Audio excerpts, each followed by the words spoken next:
Hola, hola Fran, ¿cómo estás? Hola, bien, ¿y tú me escuchas Bien, bien? súper bien. ¿Tú, a mí? Bien también. Qué bueno, perfecto. Mira, ya tenemos tres chiquillas. Eh, si vamos a comenzar antes, como para conocernos un poquito, quiero saber cómo te gusta que te digan, Pancha, Fran. Mira, Pancha, pero me han dicho que justamente para la campaña visibilizar que me llamo Francisca, pero estamos en confianza, así que Ya. adelante con Pancha. Sí, pues mira, yo me voy a parar un poco. Lo que pasa es que tengo una guagua de 1 año, entonces tengo que estar parándome un ratito, pero no nos vamos a desconectar. Súper, Ya bacán, porque a mí me dicen Fran, entonces para no haber una confusión de Fran, Fran, Fran al cubo, tú eres la Pancha súper, y yo soy la Fran, ¿te parece?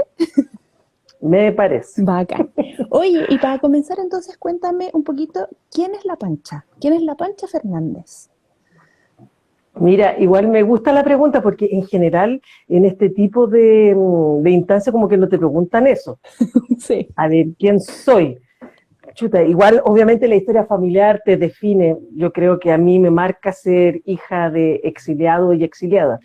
Mis padres son exiliados en el 74 y yo nazco en Francia, en París, Ujú. en el exilio, pero además un exilio con todas las complejidades, la precariedad de la vida, la tristeza, la nostalgia, Sí. pero también, y eso me marcó de por vida, la solidaridad. Me crié de una forma muy intercultural, con vecinas y vecinos de todas partes del mundo. Mm. Y además con una comunidad de chilenas y chilenos muy arraigados con la lucha y con el querer volver Sí. y transformarlo todo. Entonces eso me marca. Y bueno, respecto a eso también soy madre de 2 hijos, de Amaru y Maura, soy antropóloga, estudié, bueno, creo que el exilio marca una vida diaspórica y una vida de búsqueda de arraigo, pero Sí. también la posibilidad de moverte en distintos espacios. Y me fui a vivir a los 18 años a Quito, Ecuador, Mm. buscando en conocer América Latina, literalmente así, y Ya. ahí estudié 2 años en la Universidad Politécnica Salesiana Antropología. Y finalmente termino acá en Chile Antropología, en la Academia de Humanismo Cristiano, Ya. pero termino viviendo en Iquique, trabajando con comunidades aymaras respecto a la educación intercultural bilingüe. Entonces, por eso te digo, como que las historias de vida obviamente van marcando Sí. también tu visión política, tu forma de construir vínculos. Y me he especializado en dos grandes ejes, festividades andinas, bailo danza andina desde los 14 años. O sea, yo voy a cumplir 30 años danzando en Santiago, pero Bueno. también viajando hasta Bolivia, Perú, aprendiendo danza. Y otra, entonces he trabajado mucho en festividades andinas. O sea, es divertido porque uno dice trabajado, es Sí. que más bien soy parte de, y tengo la suerte de haber podido construir, hilar las luchas Sí. socioambientales con la opción de vida, con lo académico, y soy especialista en antropología jurídica.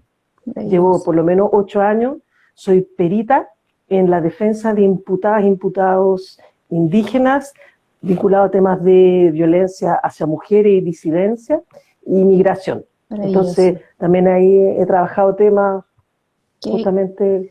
qué bonito y qué Entonces, fuerte. Te lo digo sí, yo porque yo sufrí, sí, en mi matrimonio anterior sufrí violencia y sé cómo es esto, este tema. Y sé que además en Chile está muy desprotegido y más creo que para las culturas indígenas. Se invisibiliza de una absoluta. Bueno, forma tremenda. tremenda. Yo de hecho trabajo sobre todo en Arica con mujeres indígenas migrantes.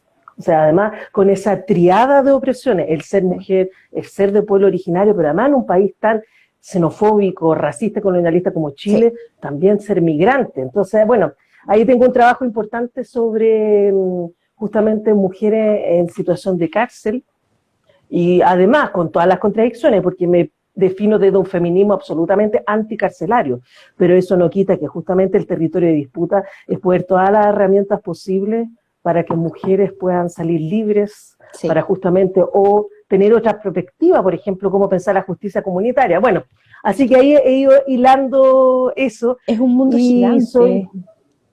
gigantesco y que además te otorga herramientas, aunque suene raro, para el mismo debate constituyente. O sea, creo que justamente la lógica del constitucionalismo ha justamente apartado el debate de los pueblos respecto al tema legal, al tema político, pero justamente cuando tienes alguna arista respecto al trabajo, bueno, y soy desde hace, ya vamos en 9 años, integrante del Movimiento por el Agua y los Territorios, una organización, bueno, ahí hablaremos más, que confluye más o menos 100 organizaciones territoriales de Arica Magallanes, y del Comité Socioambiental de la Coordinadora Feminista 8 de marzo, cuando nos creamos desde el 2018, pero en el 2019 nos afirmamos, y de una cooperativa de abastecimiento popular en Ñuñoa.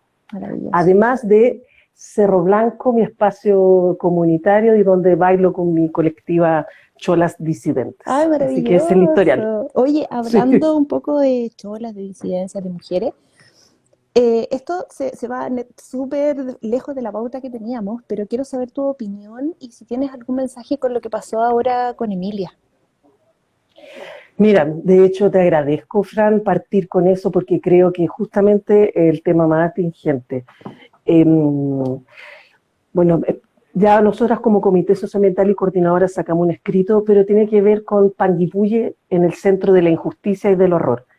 Emilia Herrera Olbrach, trans mapuche, estaba en un proceso de recuperación territorial en Panguipulli, que además es un territorio que viene con historias de feminicidio empresarial, por ejemplo, en Macarena Valdés, si bien no es en Riñihue, donde acontece justamente el asesinato ayer, es de la comunidad de Tranguil, donde tú recordarás el 2016, ella supuestamente aparece como si hubiese suicidado en el marco de su defensa territorial contra una hidroeléctrica de paso de RPL Global, o Arroyo. Sí. Pero además, hace unas semanas también el asesinato de Francisco Malabarista, que en la misma ciudad de Panguipulli es acribillado, literalmente acribillado, por Carabineros de Chile, y ahora Emilia en una situación de defensa territorial, pero además sus lamien nos dicen que lo que acontece, que había un grupo de campistas, gente que estaba acampando, y que los guardias lo estaban molestando. Y ellos, como estaban en un proceso de recuperación territorial, fueron a apoyar a esta gente joven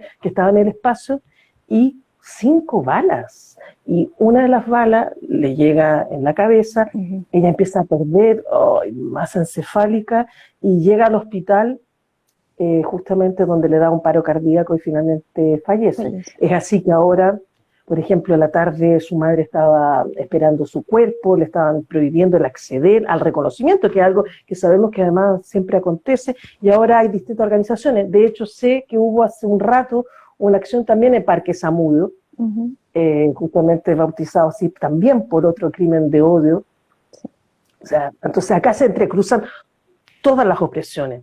O sea, la criminalización histórica al pueblo mapuche, la criminalización histórica al mundo trans, o sea, es tremendo. Sí. Acá podemos ver un transfeminicidio vinculado a la lucha de un pueblo como el pueblo mapuche. Entonces te agradezco, Fran, la pregunta, porque creo que está muy en el marco de lo que queremos conversar hoy día. Bastante, y es lo que un poco lo que conversábamos como en off, que es como que este gobierno en realidad cada día nos está violentando, nos está pasando a llevar, y tenemos que hacer algo. Entonces exactamente es eso lo que queremos, una nueva constitución con constituyentes como tú, que sean del pueblo. Igual yo soy honesta, yo creo que no es solo el gobierno, sino el Estado como figura. Y en eso soy súper honesta. O sea, mucha gente que venimos de movimientos sociales, de territorio o de experiencias colectivas en general a disputar la Constitución, tenemos claridad también de los límites. El Estado históricamente ha sido un instrumento de opresión hacia los pueblos. Entonces, si tú me preguntas, obviamente quisiera justamente que organizáramos la vida desde no el lugar del Estado. Sin embargo, esto es un proceso que requiere transición. Exacto. Y hoy tenemos que exigir la garantía de derechos colectivos, sociales, de la naturaleza, que responda al Estado. Entonces, siempre digo, hoy el asesinato de Emilia, producto de sicarios, pero a la vez producto de políticas de gobierno, de un plan Gualmapu, de asedio, de despojo, de contaminación, pero también responde a una política histórica del Estado chileno contra el pueblo mapuche y con todas las experiencias colectivas que se sitúan desde la autodeterminación. También tenemos el mismo tema en viviendas populares, tenemos el mismo tema de persecución de dirigencias sindicalistas. Sí. Entonces es súper complejo. Es súper, súper complejo. Y como tomando el tema de la complejidad, y vamos un poco a donde tú perteneces y tu lucha y tu fondo, ¿qué es MAT y qué importancia tiene para ti MAT en tu vida? Mira, el MAT, Movimiento por el Agua y los Territorios, me reencontró con una lucha que era fundamental, una lucha socioambiental, una lucha en la naturaleza, pero además en un marco que obviamente hay que contextualizar. En lo personal fui parte de una colectividad que se llamaba Amigos del Pehuen. Somos una colectividad de gente vinculada a la lucha de derechos humanos, hija, hijo, hijas, detenidos desaparecidos, exiliadas, exiliados, que nos organizamos en contra del primer gran megaproyecto extractivista post-dictadura, la construcción de Ralco en el Alto Biobío, acompañando a la hermana Quintremán, a Antolín Curriao, un lonco en Quepucarralco, Ralco Lepoy. Entonces fue una lucha muy potente porque primero inaugura la pseudodemocracia, entendiendo que lo que se nos venía era la profundización del neoliberalismo y no su fin. Exacto. Y en el marco de gobierno de la concertación, o sea, eso es súper importante. Pero por otro lado también la gran desilusión que a pesar de todas las movilizaciones se inundaron estos territorios ancestrales. De hecho, una de las hermanas Quintremán aparece muerta en el río, dicen que nunca se esclareció cómo se ahogó. Hay altos índices de suicidio, de precariedad y de pobreza en el Alto Biobío, producto de este megaproyecto. Entonces, desde ahí me conecto, pero también me desconecto. O sea, con una fuerte desidia, una fuerte... Yo creo que nos pasó a mucho en los años 90, de entender que el proceso de democratización no iba, y que se seguía perpetuando las mismas lógicas. Y así, donde yo más bien en los años 90 me vinculo a la lucha de derechos humanos, no a la impunidad, en todas sus expresiones, y de las danzas andinas. Y a través de las danzas andinas, y mi participación en Cerro Blanco, que es un cerro en Recoleta que recuperamos hace 20 años, donde tenemos huertas urbanas, donde hemos plantado árboles, donde hemos creado nuestro propio, un ecosistema propio. Ojo, era un basural y una cantera, y hoy es un espacio de vida. Participábamos mucho en las movilizaciones, por ejemplo, por la huelga de hambre del pueblo mapuche, Patricia Troncoso, más de 100 días, luchas contra Hidro Aysén, luchas por No Alto Maipo, estudiantiles, Marcha Mapuche el 12 de octubre, etc. Y desde ahí se nos invita a un encuentro que se llama Aguante la Vida. Les tengo que hacer el recorrido, que es un espacio del OLCA, Observatorio Latinoamericano de Conflictos Ambientales, donde una serie de organizaciones nos dimos cuenta que un eje de las políticas del despojo era la privatización del agua. Y es por eso que creamos un movimiento, que en esa época se llama Movimiento Social por la Recuperación y Defensa del Agua y la Vida, se convierte en nuestro eje y tomamos como hito el 22 de marzo, que es el Día Mundial del Agua, y el 22 de abril, el Día Mundial de la Tierra. Pero ahí nos dimos cuenta que no solo la movilización era fundamental, sino generar un plan estratégico entretejido de los distintos territorios por la derogación del Código de Agua. O sea, el movimiento por el agua en los territorios, hemos hecho la reflexión que uno de los ejes de la política del despojo de los bienes comunes ha sido la privatización del agua. Y es por eso que nosotras nunca hemos hablado de reforma al agua, sino derogar, porque el código mercantiliza y lo convierte en derechos de aprovechamiento del agua, siendo los principales agentes culpables de la sequía. No estamos negando el cambio climático, pero acá en Chile se agudiza y se intensifica en el marco de la matriz productiva energética, pero además de un modelo legal que ampara la privatización de este bien comunitario. Y así que nos conformamos como Movimiento por el Agua en los Territorios, y ahí fuimos caminando, por ejemplo, entendernos a los 3 años, nos definimos como un movimiento plurinacional, que además nuestra lucha no es la nacionalización del agua, sino la gestión comunitaria. Y siempre nos pregunta, ¿por qué no nacionalización? Sí. Mientras el Estado-nación sea un Estado colonial, sea un Estado que no reconoce los distintos pueblos, nacionalizar el agua es volver a un agente extractivista su gestión. No nos asegura. O sea, obviamente que no queremos que esté en manos de privados, pero el Estado, que es subsidiario, que es extractivista, va a intensificar las mismas políticas. Para nosotros y nosotros la defensa es la gestión comunitaria de los pueblos en su diversidad, rural, urbano, pueblo originario, pero que haya un reconocimiento constitucional de su característica como derecho humano y derecho a la naturaleza. Y es así que cuando empezamos a construir estas reivindicaciones dijimos, la única forma de derogar el Código de Agua es asamblea constituyente. Sí. Plurinacional dijimos, porque somos distintos pueblos. Feministas, porque hace alrededor de 3 años asumimos una perspectiva anti-extractivista, entendiendo, y antipatriarcal, que también el patriarcado ha operado sobre el control, el extractivismo, de los cuerpos de las mujeres, las niñas y disidencias, la misma forma de la naturaleza. Economía masculinizada, explotación sobre esos cuerpos, racializados, cuerpos feminizados. Y es así que llegamos a la Asamblea Constituyente. Yo soy súper honesta, nunca pensamos en ese momento que íbamos a generar un proceso concreto. Y eso me parece absolutamente importante. Sí. Y en esta construcción, además, cuando hablamos de lo plurinacional, y siempre nos preguntan, lo plurinacional nosotros no lo vemos como exclusivamente pueblo originario, afro, migrante, y también entender las culturas populares urbanas y populares campesinas como parte de la plurinacionalidad. Y eso ha sido súper importante. Por ejemplo, entendemos que la gestión comunitaria de las aguas en un espacio en Arica, yo siempre digo, Arica además, bueno, yo trabajo la mitad del tiempo en Arica, es el espacio por excelencia en sí plurinacional. Entonces decimos, la gestión del agua tiene que ser plurinacional porque es una realidad, pero también tiene que ser construida como un proyecto. Y así como te cuento que fuimos llegando a este tema, donde el eje siempre fue Asamblea Constituyente, la única posibilidad real de desmercantilizar y de generar estos mecanismos de protección de las aguas. Buenísimo. Oye, y con respecto a que Matt, este grupo te llevó a los primeros cabildos dentro de todo, luego a la asamblea, ¿cómo se empieza a dar toda tu candidatura? Porque no creo que fue Sí. ya, me voy a tirar. No, sino que tiene que haber sido un No, paso a de paso. hecho, soy muy honesta. Fui la única dentro de la lista de movimientos sociales, unidad de independientes del Distrito 10, del cual participo, ingresé 48 horas antes que se cerrara el proceso.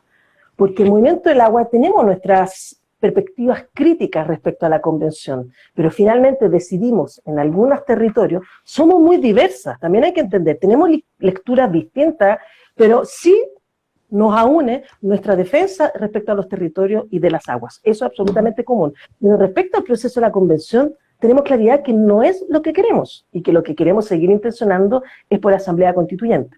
¿Qué pasó en el 2019? Y esto es como súper importante, sí, fue súper encima. Hay que contarlo, si es real, porque además es parte de la reflexión de movimientos sociales y territorios. Es que yo creo que mucha gente pensaba que tú ibas a decir, no, yo ya lo tenía visto de antes y No, de ¿cachai? hecho, soy súper honesta, yo he dicho, o sea, apruebo sí, convención, ley 21.200. Se puede seguir aprobando los tratados de libre comercio, el TPP-11, que es la principal eje de profundización del extractivismo y la pérdida de la soberanía, bajo sistemas de distrito y diputación, que no responde a la lógica como nos organizamos los territorios, las comunidades y los pueblos. Entonces era dificultad, pero a la vez queremos incidir, queremos derogar el Código de Agua y es la posibilidad histórica de instalar este elemento, pero somos súper claras y claros.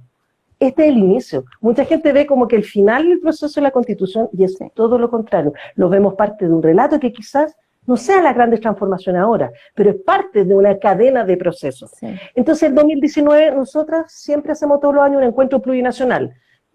De hecho, lo hemos hecho en Concepción, Temuco, Calama, o sea, estamos en distintos espacios.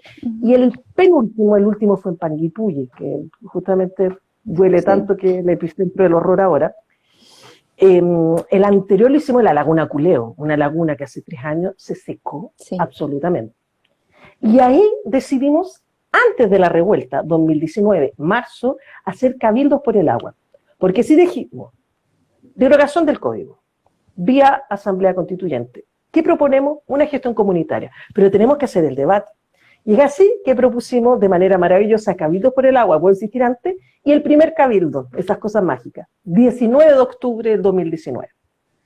Yo recuerdo, justo estaba en una jornada anti-extractivista en Temuco, yo viví el 18 viajando en bus, vi la revuelta en las carreteras, vi cómo se estaban quemando los peajes, llegué a la estación central con balacera, me tuve que, con unas mujeres que veníamos viajando, lanzar al suelo, o sea, fue como, de verdad, ¿De película? De película, llegué finalmente a la 1 de la mañana con un Uber que nos cobró carísimo y organizándonos entre pasajeras. Bueno, así nos organizamos los pueblos siempre, desde la solidaridad, pues muy bello, siempre me gusta contar esta historia. Yo hablando con mi madre que me cuidaba a mis hijos, entonces me escuchaba, pero Pancha, no tenéis comida, y está la embarrada, y dije ya. Y me bajo y esas cosas maravillosas. Una señora me regaló una yuya grande y la otra maní. Y me dijeron, se nos vienen tiempos complejos, así que tiene que tener comida. Así que vi la revuelta y escuché comiendo maní y mi gran ayuya. O sea, quiero decir esta cosa maravillosa.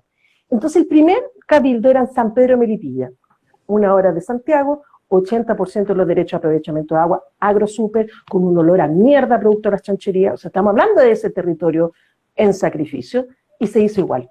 Y así fue el primer cabildo en el marco del día 1 después de la revuelta, hasta enero se hicieron 70 cabildos y finalmente generamos un decálogo, que les invito a ver en las redes sociales, Movimiento por el Agua en los Territorios, el decálogo con los puntos. El agua como derecho humano, derecho a la naturaleza, gestión comunitaria, plurinacional, entendiendo esta amplitud de lo plurinacional, no solo exclusivamente el pueblo originario, cuenca, subcuenca, desde una mirada sostenible, etcétera. Entonces, frente a eso, se nos viene también el proceso de la revuelta y el proceso del debate constituyente. Y es así que en este encuentro de Panguipulli, que fue del año pasado, se resuelve que cada zonal, cada territorio va a decidir si participar o no en el proceso de la convención. Tenemos un acuerdo plurinacional, Asamblea Constituyente Plurinacional, Feminista y Socioambiental. Y la convención tenemos distintas lecturas y finalmente se decide a nivel territorial. Entonces la macrozona centro, de la cual soy parte, la zona centro llega desde la región metropolitana hasta la séptima. Esos somos alrededor de 40, 50 organizaciones en esta macrozona. Se decide ir a la convención. Y también lo cuento honestamente, me proponen y digo, no, soy crítica a este proceso, pero bienvenido sea compañeras, compañeros que finalmente están. Y aprovecho de saludar a mis compañeros zonal que van, Camila Zárate, va por la zona de Valparaíso, Lucio Cuenca va por la zona vinculada a la Florida, Puente Alto, y soy también parte de la Coordinadora Feminista 8 de Marzo, donde también finalmente se me propone, y con esta mirada crítica, pero después empezamos a hacer la lectura de manera conjunta, de esta posibilidad de incidir, de esta política del desborde, que yo siempre he sido honesta, me cuesta pensar el desborde algo tan rígido, pero sobre todo sosteniendo dos propuestas, la movilización constante. O sea, entender que si vamos a participar es porque creemos profundamente en que la movilización es el único agente real de cambio, si de hecho estamos hablando de esto producto de eso. Sí. Y segundo, que sean proyectos colectivos y comunitarios, es dar cuenta de reflexiones colectivas, no es una reflexión en sí misma, y a la vez articulándose con otras reflexiones que son de la lista, donde van Noma FP, la Coordinadora Feminista 8 de Marzo, Territorios Constituyentes, la Red de Actrices de Chile, la Defensoría de las y los Trabajadores, Brigadistas de Salud, donde está el Pablo Sepúlveda, y así vamos entretejiéndonos y vamos en esta apuesta. Disculpa por larga la respuesta, pero yo está creo súper que completa, sí, esas precisiones. No, está súper completa y de verdad, claro, uno piensa que esto es algo chiquitito, que fue naciendo, pero en realidad son varias asociaciones que tienen una relación entre sí y van por un mismo fin y trabajan en conjunto, y eso es lo importante, porque siempre pasa que que va para otro lado, quiere otra cosa, y como que al final es un desorden. Pero me gustó mucho esta explicación, porque por lo menos a mí me quedó mucho más claro, y fue mucho más explicativo. Si, dentro de todo lo que hemos estado hablando, Pancha, que es de la postura plurinacional, feminista, ambientalista, ¿cómo viviste la marcha del 8M, esta marcha del 2020, y cómo la vivirías ahora, entendiendo el contexto de pandemia, de que hay mayor represión, entendiendo todo lo que fue distinto al 8M? Sí, a ver, tuve la oportunidad los 2 años de... La huelga feminista se ha ido articulando hace décadas, o sea, la organización del 8 de marzo, quiero decir, o sea, esto es súper importante. Las feministas de los años 80 fueron las que posicionaron con fuerza la lucha del 8 de marzo. No es algo actual, no es algo del mayo, podríamos decir, feminista, que obviamente le dan un arraigo y la capacidad y esta potencia tan masiva, pero es una lucha desde los años 80 de las feministas, justamente contra la dictadura, pero también en este feminismo, democracia en el país, en la casa y en la cama. Y creo que son lemas súper importantes de entender lo personal y político, que ya sabemos como lema. Entonces, hace alrededor como 2, 3 años, distintas colectividades feministas armamos la Coordinadora Feminista 8 de marzo, pero entendiendo que hay centenares de colectividades que han sido parte histórica de la organización de los 8 de marzo. Y así que ya llevamos 2 años, esperemos que este sea el tercero, de marcha feminista de 8 de marzo muy masivas, pero insistiendo, que siempre han existido y siempre además han existido experiencias territoriales y particulares. O sea, yo creo que es súper importante dar cuenta de esa amplitud de feminismos que han posibilitado esto. Y obviamente el 2019, más de 1,5 millones de mujeres y disidencias, niñas marchando por todos los territorios, y ahí yo participé como vocera de huelga desde la lucha socioambiental, y el año pasado también tuve la oportunidad por segunda vez de ser vocera de la lucha desde los ámbitos socioambiental. Y ahí fue la preocupación, ¿cómo nos cuidamos?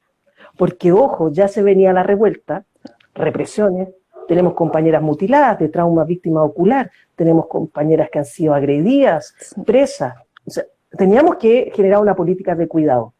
Y así que profundizamos una figura que llevamos años trabajando, la huelga feminista. Ojo, primero, recuperando la figura histórica de la huelga como una herramienta de lucha de los pueblos, pero no solamente en clave productiva, clásica, sino entender la huelga feminista también en clave no productiva, desde tu cotidianidad, desde tu instancia, pero además, entendiendo que hay muchas mujeres y disidencias que no pueden ir a huelga. ¿Cómo se va a la huelga una mujer temporera? ¿Cómo se va a huelga una mujer que es trabajadora del hogar? Entonces, ¿qué hacíamos? Levantar las manos, abrazarte, colgar los delantales, almorzar comunitariamente, las distintas expresiones de huelga. Entonces, el año pasado la dificultad era la represión, y es así que, por ejemplo, levantamos un recurso como de protección por si nos reprimían en la Plaza de la Dignidad, pero finalmente fue tal el desborde, fuimos casi 3 millones en todo Chile, que finalmente vivimos una de las marchas más masivas de la historia de Chile.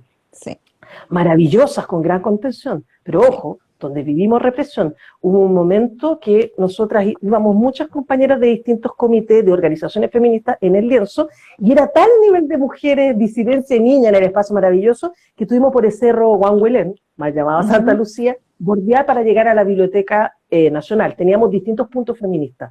Y en ese punto estamos hablando con 2 compañeras de trauma de víctima ocular, Natalia y Nicole, quienes justamente en el sector del centro perdieron uno de sus ojos, y empieza la represión. O sea, imagínate ahí nosotras preocupadas, porque nuestras compañeras tienen acuerpada la historia del horror.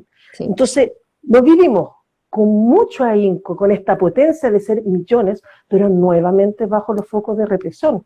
Y siempre la política de autocuidado, que creo que es tan feminista, llamándonos entre nosotras, cuidándonos, haciendo grupos para ir conjuntamente, y eso además siempre yo digo, si bien mi corazón es absolutamente de Movimiento por el Agua y los Territorios, la política de los cuidados para ella no es absolutamente vinculada a la Coordinadora Feminista 8 de marzo. Estamos todo el rato preocupadas las feministas de no solo la demanda de las reivindicaciones, y cómo estamos, cómo nos estamos cuidando, si llegamos a la casa o no, son todas esas preocupaciones.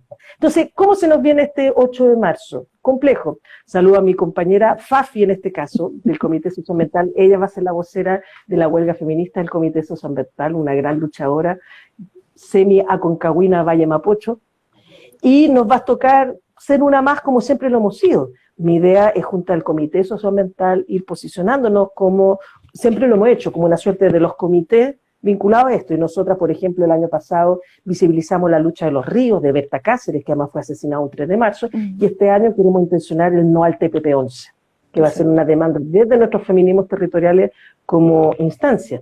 Queremos marchar, pero ya estamos haciendo nuestras políticas de cuidado. ¿Cómo va a ser esta fecha? El tema del aforo, la represión. Entonces ahí está toda la organización que se nos viene. Exacto, porque si bien el año pasado hubimos muchísimas mujeres marchando, yo me acuerdo que, porque yo vivo cerca de la Plaza Dignidad, y para llegar me demoré, no sé, normalmente me demoro 10 minutos y me demoré media hora caminando. Entonces, claro, no había la pandemia, o si estaba, no había llegado a Chile, y ahora va a ser distinto. Entonces, mi siguiente pregunta es, basado en la marcha anterior, que fue una de las marchas más grandes de Chile, ¿qué cambiarías de esta marcha en todo ámbito, para que no nos reprendan, aforo, etcétera, y lo instaurarías en esta nueva marcha? Sí, va a sonar medio cliché, pero una de las cosas que cambiaría como sueño, el no a la represión. O sea, si tú piensas, si no tuviéramos represión, podríamos cumplir perfectamente una política de aforo en que nos organizamos. Cuando la mujer y las disidencias y las niñas nos organizamos bien, yo siempre digo. O sea, si no tuviéramos mecanismos de represión, podríamos, por ejemplo, tener la capacidad multiterritorial de construir nuestra huelga feminista del 8 de marzo. O sea, yo creo que es súper importante. Y suena, vuelvo a decirte, medio cliché, pero si no tuviéramos represión, o sea, ¿qué cambiaría yo? Que no existiera Carabineros de Chile, que dejaran que nosotras nos cuidamos, porque sabemos organizarnos, sabemos ocupar los espacios, sabemos cuidarnos, sabemos la distancia. El día 1 que salió de cuarentena a la Plaza de la Dignidad, hicimos una acción contra todas las represiones, y sobre todo al pueblo mapuche, que venía justamente esta sede en Curacautín, horrorosa, cuando sacan a los lamien que se habían tomado justamente municipios, Y ¿sabes qué? Mantenimos la distancia social, las mascarillas, alcohol gel, o sea, tenemos mucha certeza de cómo nos cuidamos. Sí. Entonces, ahí hay una muestra concreta. Entonces, quizás en esta ocasión vamos a tener que pensar multiestrategias, donde una de esas tiene que ver con posicionarte desde el territorio, que así en el fondo también como hemos pasado esta pandemia, desde nuestras casas y los barrios, y desde ahí organizarnos. Entonces, cambiaría el que no hubiese represión, y siempre digo, disolución de Carabineros de Chile debe ser uno de los ejes para pensar cómo poder movilizarnos, y dos, pensarlo más en clave territorial y con toda esta multiplicidad de posibilidades. Juntarnos con compañeras a almorzar, colgar los delantales. No sé, hay tantas formas de expresar nuestra rabia, porque insisto, miles de mujeres y disidencias no pueden marchar o hacer algo en ese día, pero sí podemos hacer esos gestos tan importantes, así como también mujeres sindicalizadas a parar, sin duda, así, ahí sí hacer una huelga efectiva, desde nuestras posibilidades, desde nuestras distintas situaciones. Exacto, completamente de acuerdo. Y el otro día conversaba con una amiga y claro, las dos queremos que los Carabineros de Chile se acaben, pero es algo tan utópico, pero es con lo que decías tú, ¿qué es lo que quiero? Yo creo que todos queremos lo mismo, que se acaben los Carabineros de Chile y se acabe la represión. Sí, pero yo en eso difiero un poco, no sé qué. No creo que sea utópico, puede ser efectivo. Disolver Carabineros podría hacerse mañana. Lo que pasa, lo complejo es qué pensamos como alternativa. Policías comunitarias, policías civiles, espacios de seguridad comunitaria. O sea, es verdad, lo hemos hablado con una amiga. En poblaciones donde el narcotráfico está al orden del día. Claro, me dice, bueno, Carabineros de Chile. Ojo, que muchas veces Carabineros de Chile está aliados justamente con los espacios del narcotráfico, y lo único que vienen es a profundizar la militarización. Pienso en La Legua, pienso en La Victoria y en tantas poblaciones que son territorios militarizados por la policía y que finalmente están en alianzas con el narcotráfico. Entonces, ¿cómo pensamos otras policías? Existen experiencias, por ejemplo, de las rondas campesinas en Perú, que son políticas de autocuidado, policías comunitarias. Acuérdense, en el Left Tragún, en este último gran encuentro en Temocuycuy, se propuso una policía comunitaria. O sea, podemos pensar la seguridad, pero desde otra perspectiva. Exacto. Entonces, siempre yo digo, tenemos alternativas, tenemos discusiones. Entonces, me parece fundamental, quizás también lo hemos dicho, no sea la palabra policía, sino como les decía, las rondas campesinas en Perú son espacios de cuidado que hacen ronda, que hacen justamente cuidados circulares, porque en el campo peruano les asedia los militares, los paramilitares y el narcotráfico. Entonces, la disolución de Carabineros debe ser el eje absoluto, porque hay otra forma de cuidado. Y eso o sea, piensa tú, estamos debatiendo una nueva constitución, debatamos, por ejemplo, cómo pensamos el espacio seguro. Exacto. O sea, súper de acuerdo. Eso de las rondas comunitarias me hace acordar, y perdón la autorreferencia, pero en diciembre del 2019 yo tenía 9 meses de embarazo. Estaba con una guata gigante y justo venía de mi trabajo y me bajé aquí en Plaza Dignidad porque ya la micro no seguía más hacia arriba. Y me bajé y claro, como estaba con la guata, me puse una capucha y se me veían solo los ojos porque sabemos que las lacrimógenas son altamente abortivas para absolutamente. Y voy como caminando rapidito y se acerca una paca, en realidad, y me dice, ¿a dónde vais? Y me iba a llevar directamente como para tomar detenida. Y le digo, weón, estoy embarazada. Y yo hacía una guata. Bueno, entre el forcejeo de que suéltame, vino un chiquillo de la primera línea, no sé cómo me agarró y me llevó corriendo por Bellavista y me vino a dejar a la puerta de mi casa. Entonces, tú dices, ¿dónde está la represión? Las rondas campesinas, claro, obviamente puede ser perfectamente una primera línea que está cuidando al pueblo. Son políticas de cuidado. Yo siempre digo, exacto, el año pasado, el día contra la violencia hacia las mujeres, la red chilena contra la violencia hacia la mujer históricamente ha organizado en noviembre la movilización. Y fue muy hermoso cómo eran las 6 de la tarde y la primera línea hizo justamente un bloque para poder iniciar la marcha. Sí. Entonces, justamente acá vemos una perspectiva absolutamente distinta de cómo se va construyendo las políticas de los cuidados, que además es distinto, claro, uno habla de seguridad, pero podríamos pensarlo más en la política de los cuidados y cómo barrialmente, cómo desde los vecinos y las vecinas también podemos sostener esas propuestas. De hecho, muchas veces ha sido así. O sea, yo creo que a ti misma te pasa, si yo tengo algún problema de seguridad o de incertidumbre, yo lo que voy a apelar a mi red de autocuidado y de apoyo mutuo, Sí, no a Carabineros de Chile. sí, me Porque todas las pasa. veces piensas tú, mujeres violentadas, cuando van a acusar a Carabineros de Chile la violencia en el marco de su hogar, ¿qué le dicen? Ah, vuelva a hablar con su marido, póngase la buena, no, si no es tan importante. Por favor, es una verdadera burla. Sí. Todos los casos, la mayoría de los casos de feminicidios que tenían además situaciones jurídicas previas, habían hecho constantes denuncias y nunca hicieron nada. Exacto. Entonces ahí son las redes de apoyo mutuo las que te permiten sostener la vida y poder enfrentar estas situaciones, Y no somos, Carabineros de Chile. somos nosotras mismas, de hecho, las que nos tenemos que dar el apoyo. Porque, de hecho, hoy día en So Safe saltó como un reporte y decía de una chica que iba en taxi por Andrés Bello y el tipo la subió al taxi y la golpeaba aquí en Andrés Bello con Puente del Arzobispo.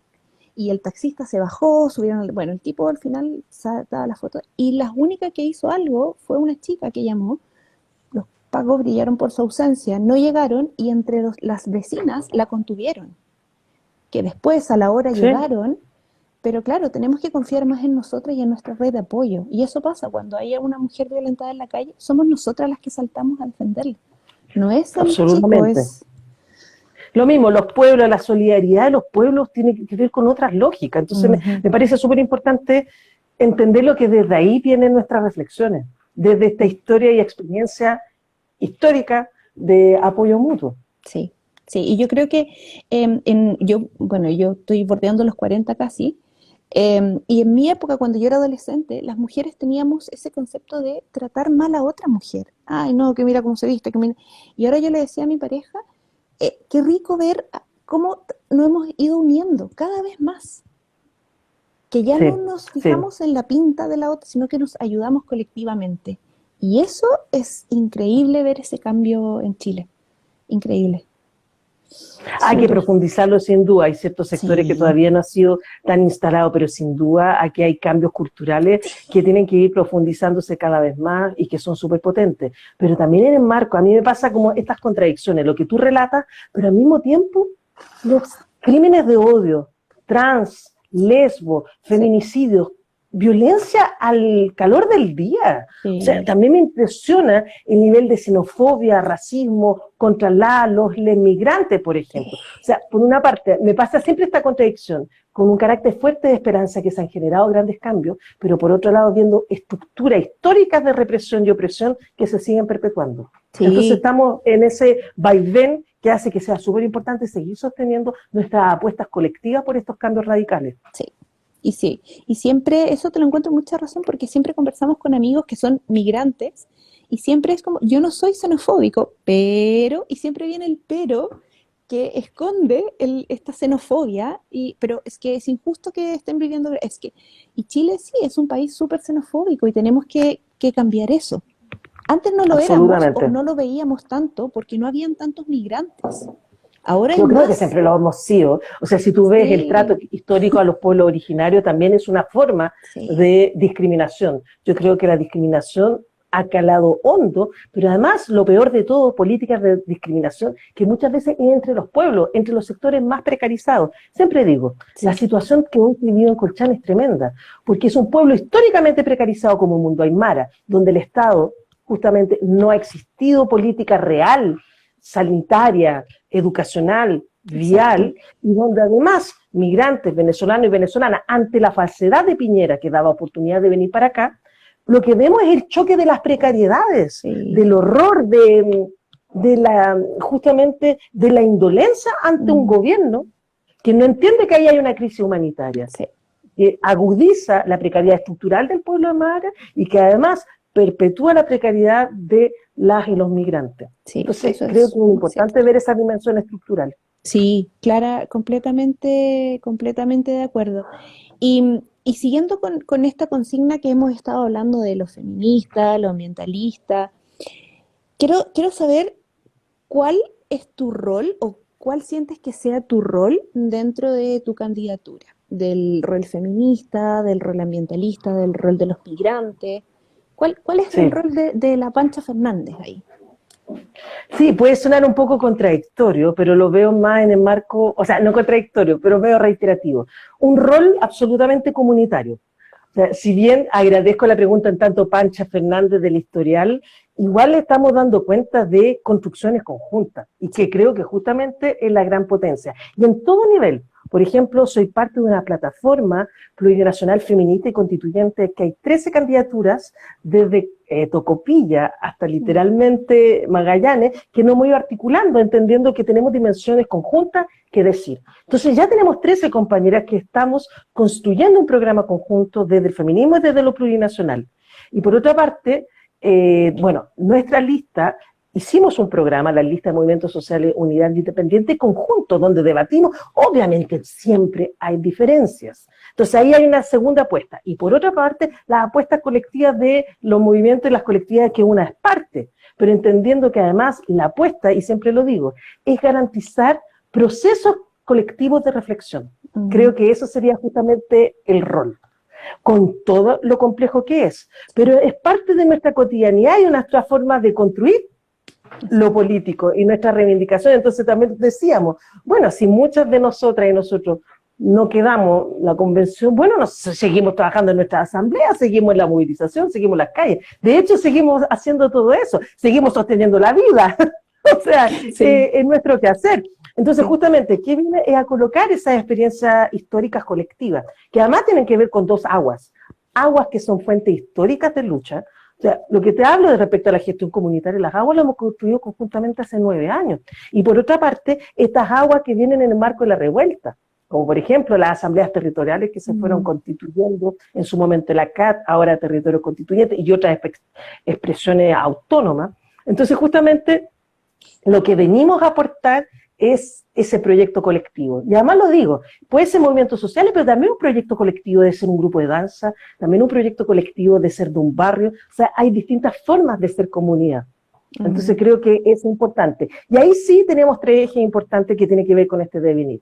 Plurinacionalidad, entender que nuestra lucha es por un Chile plurinacional e intercultural, donde se resguarden justamente la autodeterminación y las prácticas de estos distintos pueblos con esta gran amplitud. O sea, es horroroso lo que pasó con los escaños reservados para el pueblo afro. O sea, sí, el Estado lo reconoce y después le niega el escaño reservado, es demencial.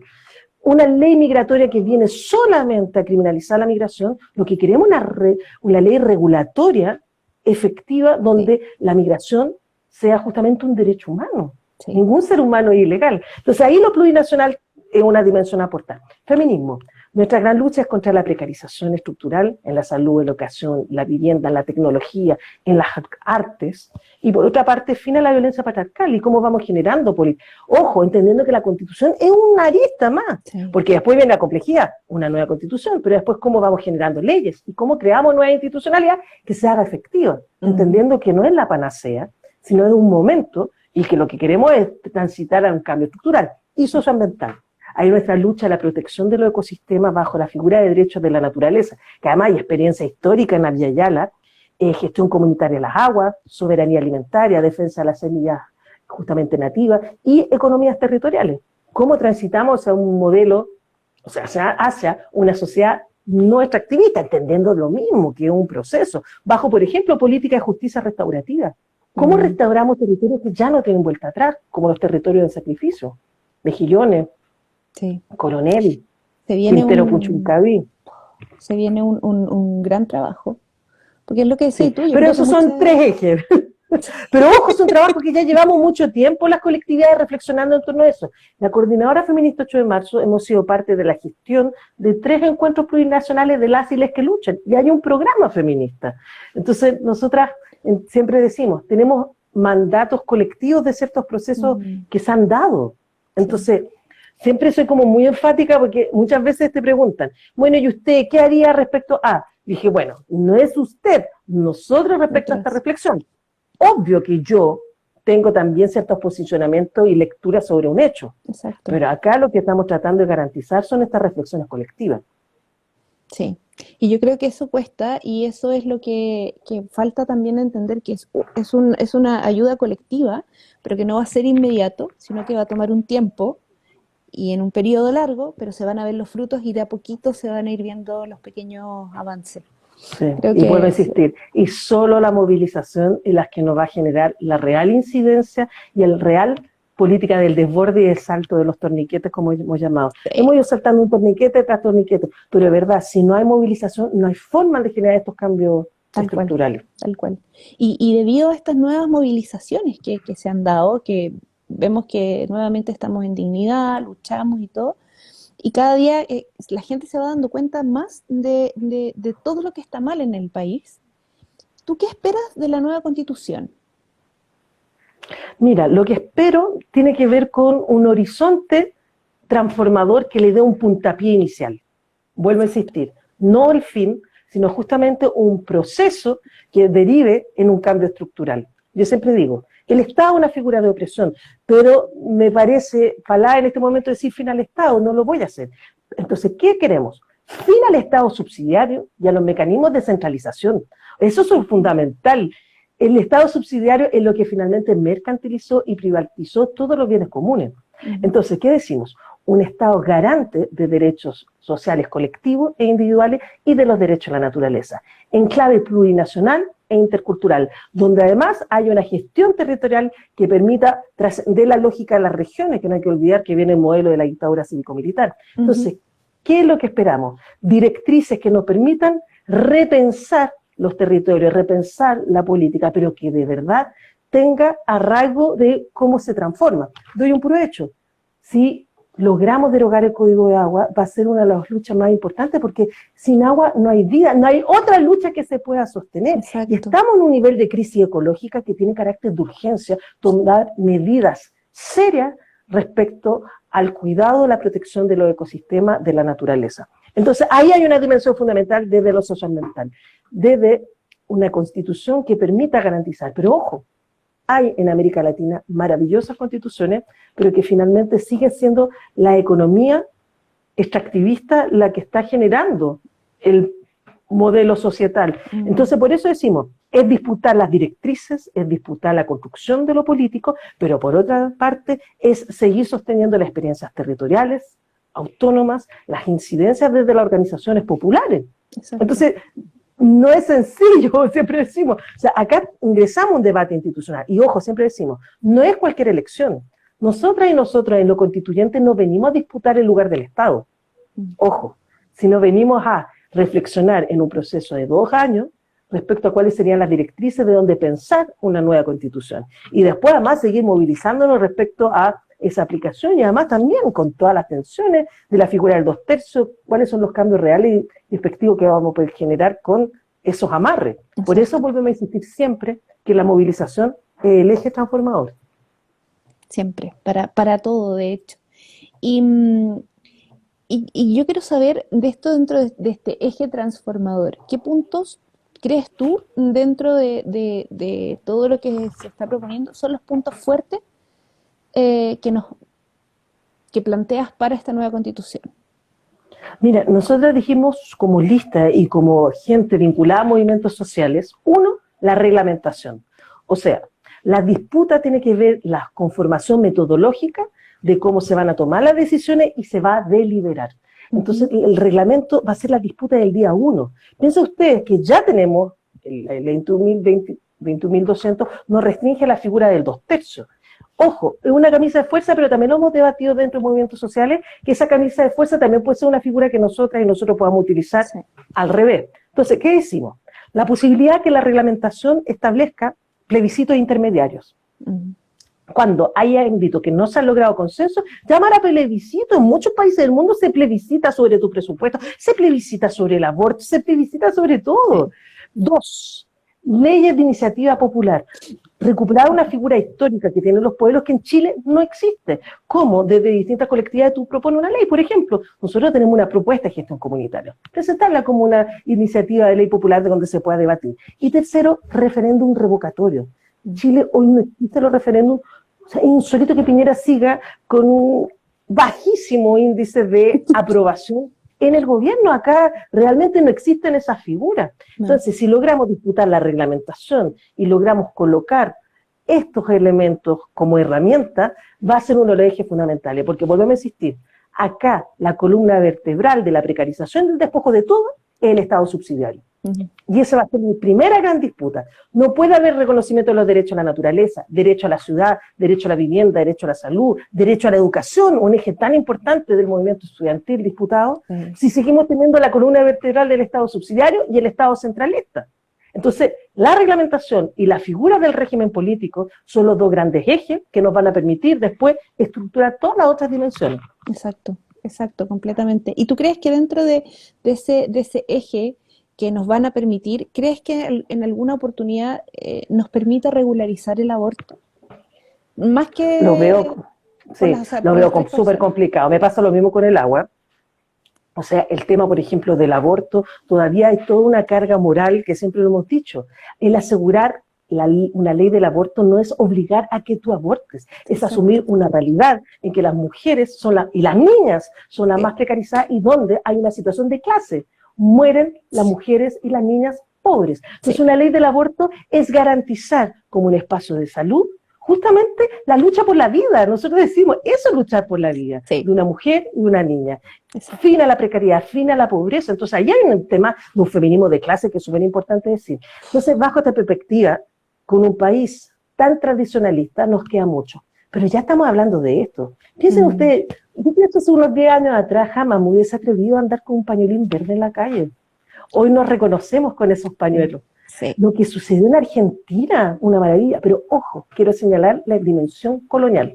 Googleen, no quiero hacerle propaganda a Google, pero googleen, ¿en qué países existe el aborto legalizado? ¿Saben cuáles son los dos continentes que en mayoría es que no? América y África. Sí. Los continentes colonizados. Europa, la mayoría de los países tiene aborto. Sí, sí. O sea, en Asia, amplios países también. Sí. Entonces, véanlo como una estructura colonial. Jamás vamos a obligar a abortar. Exacto. Las mujeres no queremos abortar. No es algo, ¿se acuerdan de este meme que era genial? ¡Ay, ahora va a ser ley de aborto! Y corrían todas las mujeres a abortar. Por favor. O sea, es nuestro derecho en términos de lo que queremos, de autodeterminación de nuestros cuerpos y también de nuestro espacio comunitario, porque somos responsables justamente de los cuidados y de la vida. Entonces, entenderla desde otra clave, la política de la lucha al aborto. Sí. Va a ser difícil, pero ya lo estamos hablando. Quizás en esta constitución no lo vamos a lograr consagrar, pero estamos construyendo un camino que ya se está debatiendo. Sí, de hecho, lo que tú dices es súper cierto, que la precarización es heavy. Mi mamá trabaja en un hospital público y trabaja con gente de bajos recursos, y me dice que hay chicas con 27 años, con 3, 4 hijos, violadas por su pareja, y es como, no quiero tener más hijos, y van y le dice, quiero esterilizarme, por último, deme ese derecho. No, porque usted está muy joven. Sin embargo, va a clínicas pirulas, y me dijo el otro día, tercera vez que me toca la misma paciente con apendicitis. Oh, tremendo, por eso es un tema de clase y lo engañan y lo ocultan. Sí. Es tremendo. Ahí yo creo que también hay que posicionar un tema de clase. Y yo siempre he dicho, nuestro feminismo no es cualquiera, es un feminismo territorial, comunitario y un feminismo de clase. Porque entendemos que no todas las mujeres, las niñas, las disidencias estamos en las mismas condiciones. Hay acá una precariedad dada por una situación de clase. O sea, además si tú piensas, debería ser un derecho de la niñez el abortar, porque ninguna niña debe ser madre. No. Es parte, si tú lees los derechos de niñez, justamente en la capacidad de ser una sujeta con esas características de niñez. Y yo siempre digo, la niñez también tiene una visión de la opulencia y de clase. Niñas, ¿quiénes son? De clase acomodada, que pueden tener la suerte de jugar, que pueden tener la suerte de educarse. La niñez pobre es una niña absolutamente precarizada que de niñez tiene re poco. Sí. Entonces acá también hay un tema de justicia. Por eso luchamos no solo por la despenalización, sino por la legalización. Y ese es el camino. Entendemos que hay feministas, diputadas que están en esta transición, plantearon la despenalización, pero en nuestro horizonte es el derecho a abortar. Sí, sí, y de hecho lo que tú dices también es súper heavy, porque en Europa, yo igual viví en Europa muchos años, y aborté en Europa, y aborté en Chile. En Chile aborté bajo la clandestinidad, con misoprostol, hace muchos años, Y en Alemania aborté con un derecho a abortar. Y es Con diametralmente... acompañamiento, con Sí, cuidado. Yo nunca he abortado, pero sí he sido red de cuidados de aborto de compañeras, amigas y mujeres que no sí, fui tan cercana, o sea, no éramos cercanas. Y es horroroso el estar en el espacio de hospitales públicos, el que te criminalicen, la posibilidad que vayas presa. O sea, de verdad no se imaginan el horror. Y mujeres que muchas veces sí son madres, mujeres que viven en otras experiencias, que no quieren ser madres, o sea, con las distintas y multiplicidad de situaciones. Pero vuelvo a insistir acá, es fundamental, como dicen, una educación sexual, pero también la garantía del derecho a abortar. Son dos ejes que no son contradictorios, son parte del engranaje. es un Aborto todo. legal para no morir, anticonceptivo para no abortar, educación sexual para no abortar. O sea, ahí Totalmente. es todo un engranaje, es súper importante. Entonces, y entender el carácter colonial, les vuelvo a insistir, googleen, y es impresionante que sea América Latina y África los países donde menos países han legalizado el aborto. Es Educación heavy, para decidir, exactamente. es Entonces, vuelvo a heavy. insistir, hay que hacer esa lectura. Cuando de hecho se legalizó en Argentina, bueno, fuimos a la embajada afuera a celebrar, yo dije, bueno, voy a hacer un ejercicio rápido. ¿Qué países hay el aborto legal? Y quedé impresionada, dije, África y América Latina son los dos continentes, y no es Sí, casualidad, son parte de la configuración de esta economía mundo colonial. sí, Entonces, el que no tengamos el derecho no está dando cuenta de seguir perpetuando lo colonial. Y ojo, siempre digo, soy una gran defensora además de la maternidad, pero una maternidad disidente. sí, O sea, es súper importante. Cuando hablamos de acuerparnos, cuando hablamos de autodeterminación, las feministas, hablamos del derecho a abortar, pero también del derecho a una maternidad disidente, sí, no respondiendo a los criterios heteronormativos, pero además el derecho también a ser madre. Uno de los horrores de Perú, y que he participado en reapoyo, por ejemplo, la esterilización forzada que hizo Fujimori. Y ahí las feministas también estuvimos luchando contra ese horror. ¿Te das sí, cuenta? sí, O, por ejemplo, los abortos forzados, bajo tortura, o los abortos justamente sí, producto de represión, violencia político-sexual. Entonces, acá nuestra defensa es profundamente por la vida. sí. Y yo De creo que es súper hecho, importante siempre que digamos esto a las feministas, porque nos tienden a sí, criminalizar. Es hay todo lo un, contrario. hay un documental que está en YouTube, no me acuerdo, que es de una mujer del Salvador, que su marido ejercía violencia sobre ella, y ella la violaba, todo, y al final llegaba el punto en que ella decía que ella misma se practicaba abortos y decía, mis guaguas están enterradas aquí, aquí, aquí en el jardín. Y al final, bueno, fue como aborto libre y de calidad para esta mujer y además esterilización. Y ya la mujer tenía 60 años y ahí el marido murió y ella por fin dijo, por fin soy libre, por fin soy Qué feliz. tremendo, Y ahí tú te das qué cuenta tremendo, por que eso. ninguna red de apoyo, ningún grupo feminista, nada, en su época no había nada, y eso es lo que nosotros no queremos, po. Obvio que no, y además entender, claro, dónde están las feministas. También hay que, yo siempre digo, el feminismo no viene solamente de las feministas autodenominarnos, Exacto, sino también la lucha histórica de mujeres, que sí, nunca se van a nombrar feministas, porque no era su elemento, porque el feminismo era un feminismo hegemónico, pero que han mm, luchado profundamente contra la patriarcalización. Yo siempre digo, hay muchas hermanas de lucha que no se definen feministas y hasta, entre comillas, les molesta, pero sí, sí caminamos conjuntamente contra el patriarcado. Y eso es sí, lo importante. sí, eso es lo importante. Pancha, estamos ya casi cerrando, así que si quieres dejar algún mensaje para los que nos estén viendo, Sí, a ver, quizá un mensaje, bueno, puede ser, no me gusta hablar de esto, tengo acá, mis animales ya empezaron a ladrar, pero viene un proceso complejo de votación. ¿Por quiénes votan? Y yo digo, voten por experiencias colectivas, voten por experiencias comunitarias, territoriales, voten por experiencias que ustedes sepan que hay instancias de diálogo, hay instancias de calle, de campo, lo que sea. O sea, creo que es súper importante pensarlo así. Y si no votan, también venido será. Entonces, a construir. Yo me acuerdo que no sé si se acuerda de un lema que decía, yo no voto, me organizo. Y yo le puse, yo no voto, me organizo. Yo sí voto, me organizo. Yo no ujú, puedo votar y me organizo. Existen todas las posibilidades. sí, Entonces, ¿quiénes han decidido votar desde la gestión de los espacios comunitarios? Quienes no, nos vamos a seguir encontrando en las calles igual, a sí, seguir reforzando. Entonces, con esto solo terminar. Libertad a los presos y presas, no solo a la revuelta, sino a los que luchan. sí, Y fin a la impunidad, a los crímenes de odio, a los feminicidios, los transfemicidios. Por favor. Nuestra lucha tiene que ser contra la impunidad, contra Carabineros de Chile y por la libertad absoluta de los presos y las presas por luchar.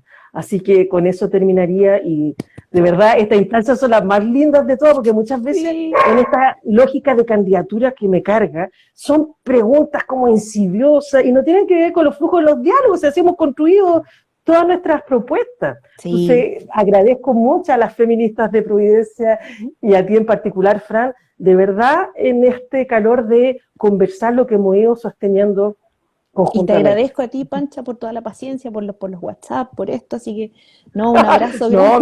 me encanta la instancia así, porque de verdad son espacios que es pensar lo político desde otro lugar, Sí, así que que es te tan mando un importante abrazo hoy. grande, a ver si nos vemos mañana, porque vi que mañana va a estar en Pedro de Valdivia.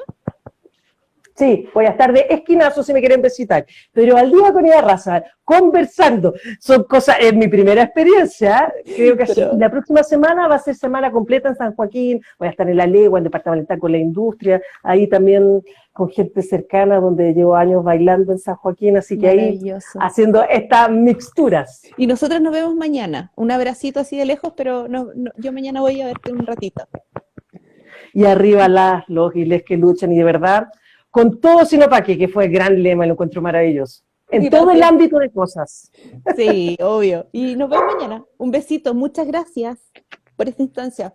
Nos vemos. Un abrazo, que estén bien. Chao.